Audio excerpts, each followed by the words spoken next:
Ya, baik. Selamat pagi, Bapak Ibu sekalian, peserta film webinar. Bertemu kembali bersama kami dari tim riset Philips Sekuritas Indonesia pada hari Senin ya, mengawali minggu pertama ini.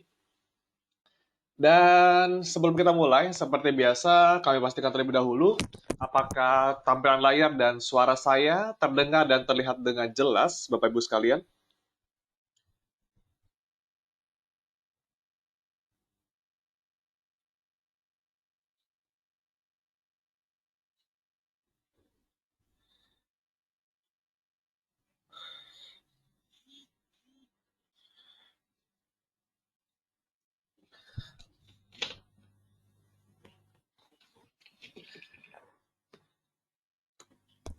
Oke, nampaknya sudah jelas. Maaf. Sudah clear, terima kasih. Dan selamat pagi juga Pak Yosep, semangat pagi. Terima kasih konfirmasinya Ibu Linda, Bapak Tommy, dan Pak Marco, dan Pak Azan. Ya, langsung saja kita mulai sesi webinar kita pada pagi hari ini. Dari luar negeri dulu ya, kita lihat dari market map. Kita lihat secara overall dari global, tercatat dari Dow Jones mengalami kenaikan, S&P juga mengalami kenaikan, sementara dari bursa Asia, terlihat dari Hang Seng dan juga STI atau Standard Time Index mengalami penurunan. Dari pasar komoditas kita lihat harga batu bara kembali menguat, CPO juga demikian. Jadi kami lihat untuk potensi kita trading di saham CPO dan batu bara juga boleh ya buat day trading. Sementara harga minyak cenderung melemah, begitu pula dengan harga nikel dan juga harga timah. Dan ini kami lihat bahwa IHSG akan cenderung menguat secara terbatas pada pagi hari ini dengan range antara 6274 sampai 6406. Kita lihat yang jadi drivernya adalah Treasury yields ya kembali naik.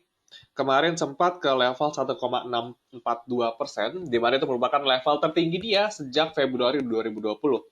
Dan kalau kita lihat kalau yield ini naik, yang berarti imbal hasil obligasi Amerika Serikat jadi lebih menarik. Dan kalau kita lihat juga itu merupakan safe haven ya. Jadi orang-orang berpotensi untuk cenderung mengeluarkan dananya dari emerging market dan mereka membeli obligasi Amerika Serikat. Tapi kita lihat di sini treasury yield-nya itu masih di bawah 2% ya. Jadi kami lihat yang merupakan batasnya itu adalah 2%. Jadi kalau sudah kena 2%, nanti the Fed akan meningkatkan suku bunga mereka dan mengurangi quantitative easing. Jadi kalau kami lihat di sini cenderung masih bisa naik untuk US Treasury 10 tahunnya, namun masih akan cenderung terbatas. Dan kita lihat hal ini disebabkan oleh adanya optimisme dari perekonomian Amerika Serikat ya. Dan kita lihat juga kenaikan US Treasury yield itu disebabkan pula oleh ketakutan akan adanya peningkatan dari sisi inflasi akibat dari stimulus 1,9 triliun US dollar yang telah disahkan oleh Joe Biden dan juga Kongres. Dan kita lihat yang berikutnya dari Eropa juga, dari benua Australia, kita lihat dari Australia dan New Zealand, bond 10 tahunnya juga meningkat ya, dan mengakibatkan overall dari beberapa obligasi dari negara maju itu cenderung meningkat juga. Dan kalau dari pandemi COVID-19, kita lihat Presiden Biden sendiri akan dia menyatakan bahwa semua usia akan mendapatkan vaksin ya pada 1 Mei nanti dan mengatakan bahwa negara Amerika sendiri boleh pada akhirnya untuk berkumpul dalam grup kecil untuk merayakan tanggal 4 Juli nanti. Dan berikutnya kita lihat dari update AstraZeneca vaksin, itu beberapa negara sudah melarang adanya penggunaan vaksin tersebut karena mereka melihat adanya efek samping dari penggunaan vaksin itu. Dan berikutnya dari Italia, kita lihat Italia cenderung akan melakukan lockdown kembali di hari Senin ini ya, di tengah adanya peningkatan infeksi COVID-19. Lalu kita lihat dari agenda ekonomi dari minggu ini. Hari Senin kita lihat dari retail sales China, industrial production, fixed asset movement, dan juga Indonesia trade balance. Hari Selasa ada produksi industri Jepang, lalu kita lihat juga dari Jerman dan juga dari US retail sales. Dan kita lihat berikutnya ada juga di hari Rabu dari neraca perdagangan Jepang, inflasi di area euro, dan hari Kamis ada juga meeting the Fed, proyeksi dari the Fed juga. Lalu kita lihat dari meeting dari Bank of England, ada juga penentuan suku bunga yang kami rasa cenderung akan tetap. Dan untuk hari Jumat, kita lihat dari BOJ policy meeting. Jadi ada beberapa meeting bank sentral untuk hari ini ya. Dan kita lihat untuk dari foreign flow, kita lihat dari hari Jumat kemarin diiringi penguatan IHSG, asing juga cenderung masuk sekitar 79,42 miliar, sehingga total net flow sekitar 6,8 triliun. Untuk market news, kita lihat ada PTBA, PRDA, dan juga Antam. Kita lihat dari PTBA sendiri, mencatatkan net profit sekitar 2,39 triliun, turun 41% dibandingkan 2019. Sementara berikutnya ada Prodia. Kita lihat Prodia pendapatannya itu naik 7,4% ke level 1,87 triliun di 2020. Yang diikuti dengan laba bersih yang meningkat 36% ke 268,7 miliar. Lalu Antam terlihat laba bersihnya naik 492,9% di 2020 ke 1,15 triliun. Lalu kita lihat untuk technical recommendation, kami lihat ada potensi di Antam, mengiringi kemarin rebound dan juga stokastik juga berada di area oversold. Kita lihat area juga dekat dengan support ya, support di level 2250. Jadi boleh spekulatif buy di level 2420, meskipun memang ini masih bearish. TP1 di 2600 dan TP2 di 2700. Jangan lupa stop loss di level 2160. Berikutnya ada BJTM. Kita lihat BJTM ini masih cenderung dalam fase bearish ya, dari secara short term. Dan medium termnya tapi dia masih bullish. Boleh untuk coba trade buy di level 835 dengan target price 870 dan TP2 di level 885. Jangan lupa stop loss di area 805 buat BJTM. Lalu berikutnya ada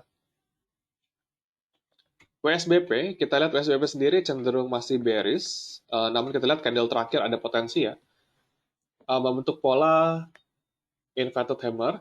Kita lihat dari stokastik juga sudah mulai golden cross, sudah bergerak mulai ke atas area oversold. Boleh trade buy di level 246 dengan TP1 di level 258 dan TP2 di level 262. Jangan lupa stop loss di level 240 buat WSBP.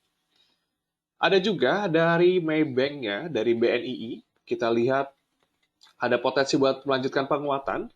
Boleh coba buat trade buy di level 422 dengan target pertama 446 dan target kedua di level 458. Jangan lupa stop loss di level harga 396 buat BNII. Karena kemarin juga stokastik juga sudah mulai ada golden cross di area oversold ya, jadi cukup menarik untuk diperhatikan. Jadi buat hari ini kita lihat ada ya BNII, WSBP, BJTM, dan juga Antam. Dan juga ada beberapa emiten lain seperti emiten perkebunan ataupun batu bara bisa diperhatikan buat trading karena cukup menarik, harga komoditas juga masih cenderung menguat. Dan kita lanjut ke sesi berikutnya yaitu sesi Q&A. Silakan Bapak Ibu yang ada pertanyaan boleh tuliskan di kolom yang telah tersedia.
Oke, kita mulai pertanyaan pertama dari Pak Daniel. Ini kita lihat bagaimana mau lihat emiten-emiten yang mau listing. Oke, kita ada dua cara. Yang pertama, Bapak bisa lihat di RTI Business, tinggal download saja di Play Store ataupun Google Play.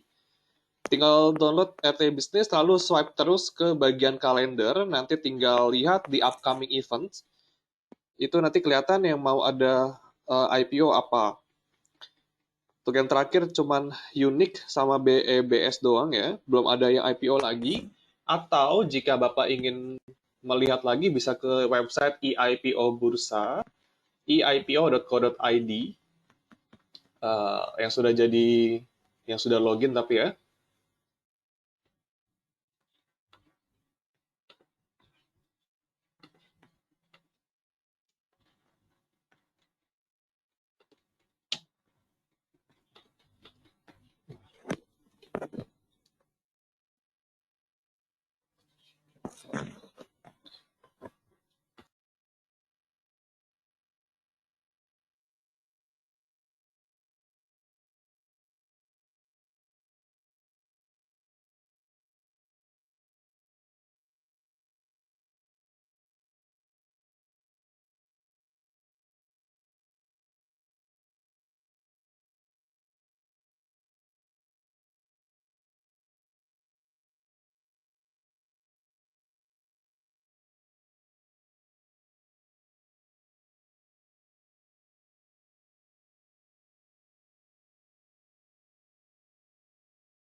Oke, kita lanjut. Tadi RTI Bisnis dan juga EIPO ya bisa lihat. Lalu untuk PRDA, HIL, dan BINA dan segala macam. Buat PRDA,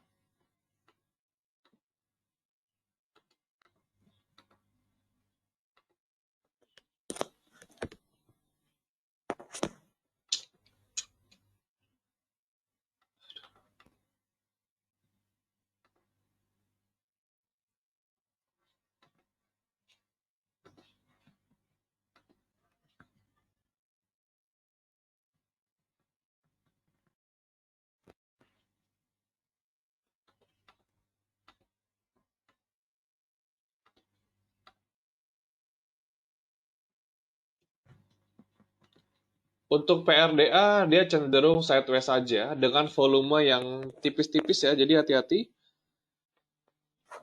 Jangan, kalau menurut saya pribadi jangan dibeli karena dia volumenya cenderung tipis ya, dan dia juga pergerakan cenderung terbatas, kurang menarik.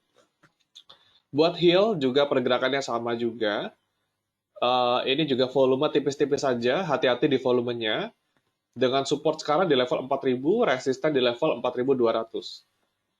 Lalu Astra, untuk Astra juga masih dalam fase downtrend. Kita lihat support di level 5.300. Jadi boleh dibeli dengan range harga 5.300 sampai 5.400 ya, dengan target price di level 5.650 buat Astra. Masih boleh dibeli dengan resiko terbatas buat Astra, tapi hati-hati jika dia jebol 5.300, penurunan nanti akan ke level 5.100 kira-kira. Berikutnya Pak Robertus, untuk BRI, Adro, dan juga Ali. Ali cukup menarik buat di trading, boleh buat trading buy, boleh beli dengan target harga 11.600 ya, TP1. Lalu BBRI, kita lihat BBRI juga cenderung sideways aja. Dia di level supportnya sekarang ya, 4.580. Oh sorry, level support terdekat dia di level harga 4.550. Resisten MA5 di level 4.600 buat Bank BRI. Jadi memang Bank BRI sudah turun di bawah sudah turun di bawah channel uptrend dia. Jadi kalau saya pribadi masih wait and see dulu buat Bank BRI. Mungkin kita bisa memakai rebound, tapi dia cuma terbatas juga, 4.600 sebagai resisten. Lalu Adaro, untuk Adaro sendiri hari ini boleh di-buy, volume kemarin juga cukup tinggi, hari ini komoditas naik. Boleh di-buy dengan target price kira-kira 1.250. Lalu target berikutnya di level harga 1290. Untuk Adaro boleh di-buy. Berikutnya Ibu Lilia untuk energi. Energi sendiri cenderung sideways ya, dari volume cenderung lebih kecil daripada sebelumnya. Kami kurang merekomendasikan buat energi. Indi rebound kemarin boleh coba di buy, trading buy dengan target harga di level 1570 ya. TP1 1570, TP2 di level harga 1730. Buat Indi boleh dicoba buat dibeli. PTBA juga cukup menarik. Sudah rebound juga kemarin. Sudah berada di atas MA20. Target harga pertama di level 2770 dan TP2 di level harga 2830 dengan area support di level harga 2660. Jadi buat PTBA boleh dibeli dengan memakai MA20 sebagai support ya. Lalu Elsa, buat Elsa sendiri kita lihat cenderung sideways aja, kurang begitu menarik. Level support di level 380. Jadi kami pribadi lebih suka wait and see dulu buat Elsa. Kita tunggu di level 380 sampai 384 buat masuk. Lalu berikutnya dari Pak Tommy, Kalbe dan Bank Mandiri. Untuk Kalbe Pharma ini yang sudah punya saham boleh dijual dulu karena harga sudah kena Bollinger Band atas dan dia sudah jauh dari MA5. Nanti kita kumpulkan lagi di level harga 1550. Lalu Bank Mandiri, untuk Bank Mandiri sendiri kita lihat sudah breakout dari sideways channel dia. Yang sudah punya sahamnya boleh di hold. Yang sudah punya saham boleh di hold, target kita di level 7.000 untuk Bank Mandiri. Yang belum punya boleh beli secara bertahap di level harga 6.600 sampai 6.700 ya, dengan target di 7.000 tadi. Lalu berikutnya Pak Muhammad Riza untuk Unilever cenderung masih dalam fase downtrend. Dia terbatas di resisten 6.700. Jika berhasil tembus, ada potensi di 6850 buat Unilever. Cuman kalau dari trennya ini masih downtrend, dengan area support di level harga 6.500 buat Unilever. Lalu ICBP juga mirip, ini masih masuk dalam fase downtrend dia. Resisten pertama di level 8.600 buat ICBP, dan level support di level harga 8.300.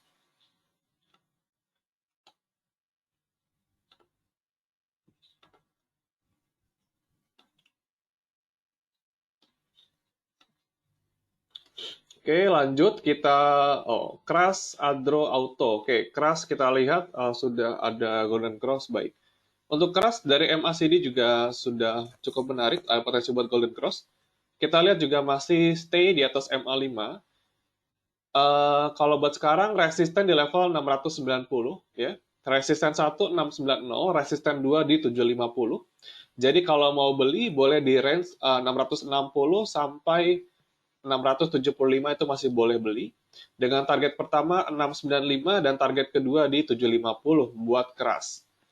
Lalu Adro, kita lihat Adaro sendiri. Tadi sudah dibahas ya, boleh untuk dibeli. Kalau buat auto, ini kita lihat untuk auto ini sudah masuk di area taking profit, jadi resisten juga di level harga 1170 ya. Ini sudah masuk area taking profit dulu dengan support di level 1100. Jadi ini auto itu area jual, jangan masuk. Dan berikutnya ada Pak Azan Pranoto dari Cleo. Cleo untuk jangka panjang atau hanya trading? Untuk Cleo lebih arah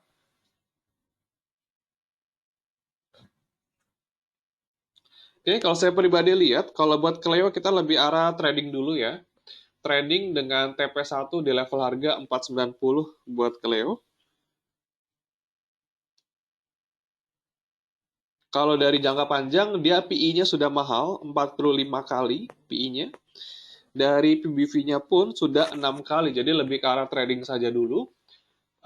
Boleh di-buy dengan target harga 490 ya, TP1 490, TP2 di level 520 buat Cleo. Tadi kalau buat keras, TP-nya ada di 695, TP1 695, TP2 730. Lalu berikutnya Pak Budiman, TBLA ya, oke, TBLA. Oke, TBLA kita lihat di sini boleh dibeli, dia ada potensi buat breakout ya. Resisten di level 1000. Jadi kita lihat nanti pas di opening market, kita lihat bid offernya, apakah dia offernya bisa tembus 1000 atau enggak. Jadi buat resisten hari ini 1000 sebagai resisten buat TBLA. Cukup sempit memang, cuma 15 poin jika kita langsung hajar kanan. Jadi harus diperhatikan nanti di area 1000 itu sih, apakah dia berhasil breakout atau enggak. Lalu berikutnya Kalbe Pharma, boleh entry di berapa? Kalbe Pharma sendiri, saya pribadi lebih suka kita entry di level harga 1550 sampai 1570 buat Kalbe Pharma. Lalu berikutnya Indosat. Indosat sendiri, kalau pergerakannya akan cenderung fluktuatif, kita lihat dari volume cenderung tipis ya, lebih kecil dibandingkan pada saat dia rally. Kami lihat dari fenomena dari adanya merger itu sudah mulai price in, jadi investor masih wait and see untuk kira-kira nanti deal-nya seperti apa di bulan April. Buat Indosat sendiri, target harga di level 5.900 ya, TP1 5.900, TP2 di level 6.100. Support di level 5.400. Jadi kalau mau beli boleh. Target harga tadi di level 5.900. Lalu XL modal 2250. Untuk XL sendiri kita lihat untuk XL kalau sekarang di posisi saat ini nggak apa-apa di hold karena sudah dekat juga dengan area support ya. Support dia di 2100. Target harga paling dekat dia di 2270. Jadi minimal kita BEP dulu sih. Kalau buat XL nggak apa-apa dibuat di hold karena supportnya juga dekat 2100. Lalu berikutnya dari Pak Benjamin, BST. Untuk base boleh di buy, target harga pertama di level 170, level support 154. Boleh di buy buat base, cukup menarik. PTPP juga sama, kemarin ini membentuk pola doji ya. Kita lihat resisten di level 1620, boleh di spekulatif buy. 1620 target kita, jangan lupa support di level 1470 buat PTPP. Jadi perhatikan juga area support 1470 itu. Lalu WG.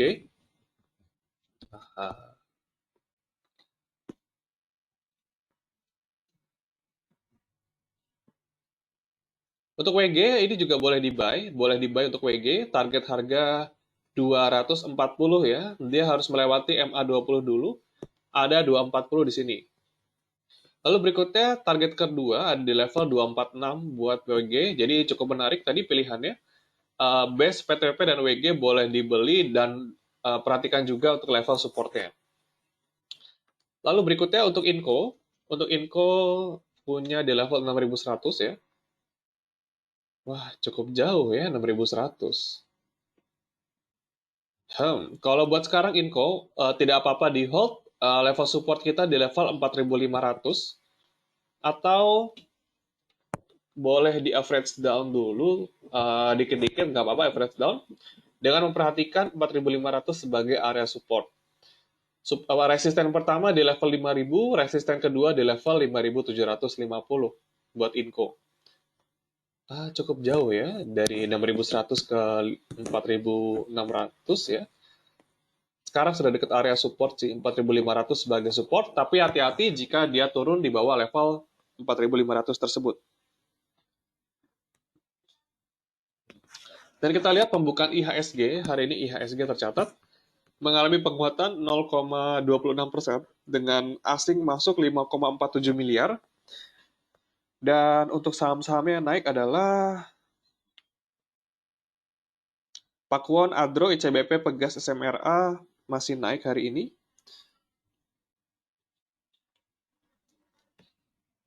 Lalu berikutnya tadi BNII sudah ya. Untuk BNII kami lihat strategi kami seperti ini. Untuk BNII kita lihat boleh dibeli 422. Target pertama 446 dan target kedua di level 458. Jangan lupa stop loss di level 396 buat BNII. Lalu MDIA. Kita lihat MDIA. MDIA pergerakan tidak menarik kalau saya pribadi lihat. Kalau kita lihat dari candlestick seperti ini, dia nggak liquid ya. Dari volume juga tipis, jadi saya tidak merekomendasikan kita di saham yang seperti ini. Jadi saya pribadi lihat lebih baik kita switching ke saham-saham lain yang lebih liquid.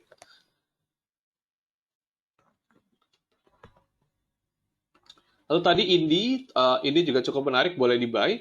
Indi boleh di-buy, target harga 1570, level support di level harga 1400 ya buat Indi. Cukup menarik juga buat dibeli, manfaatkan momentum kenaikan jangka pendek. Lalu hoki, untuk hoki sendiri juga boleh di-buy. Hoki boleh di-buy dengan target price di level harga 277 dan level support di level harga 252. Hoki boleh di-buy, dari MACD dan stokastik ada potensi buat melanjutkan kenaikan. Keduanya telah berada di area oversold juga.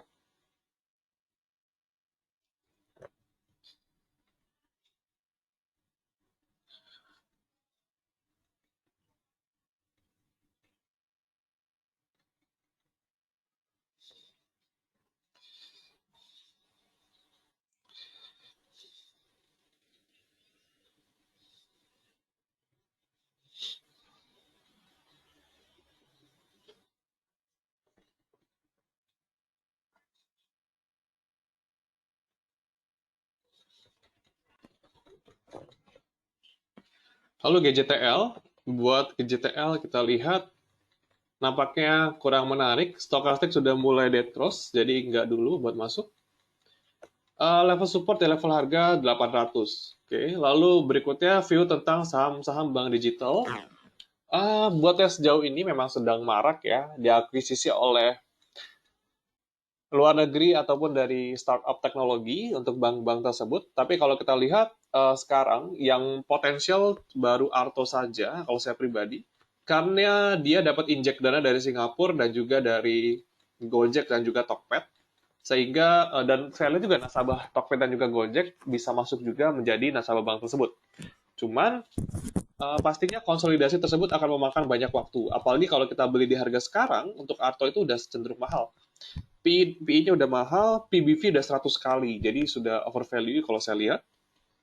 Dan kebanyakan untuk bank-bank sekarang, untuk market leader di bank digital, itu kalau saya lihat lebih ke arah apa namanya BTPN ya, dengan Genius-nya. Itu dari market leader dia paling bagus. Dan bank-bank swasta ataupun bank BUMN lain sudah mulai mengadopsi adanya sistem dari bank BTPN tersebut nih.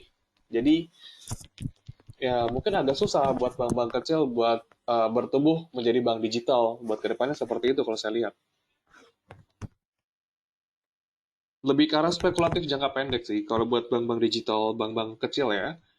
Karena kita juga masih belum tahu bagaimana cara menghitung value-nya.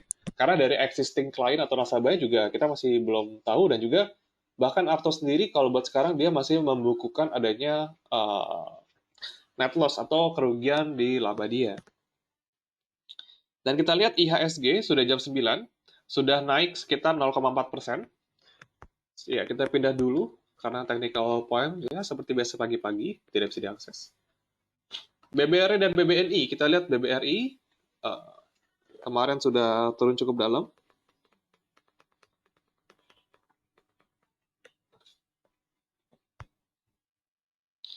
Kita lihat opening jam 9.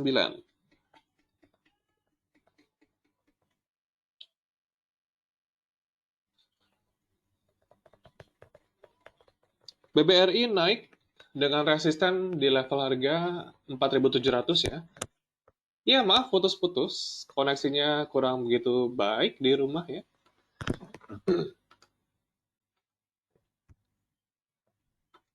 Oke, buat Bank BRI, resisten di level 4.700 dan level support di level 4.570. Buat Bank BNI sendiri, kita lihat hari ini bagaimana.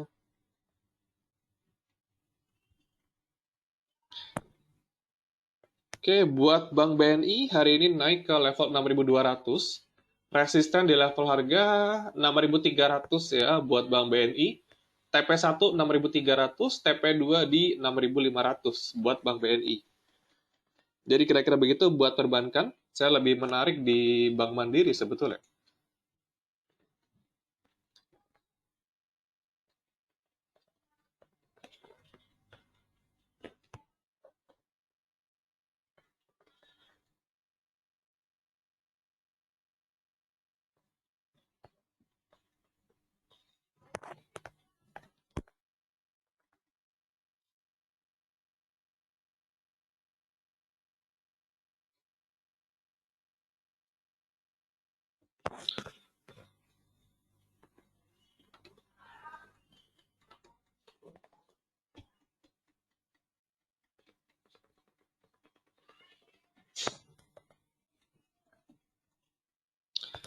Oke, nampaknya tidak ada pertanyaan tambahan. Mungkin itu saja. Terima kasih atas kehadirannya Bapak Ibu sekalian.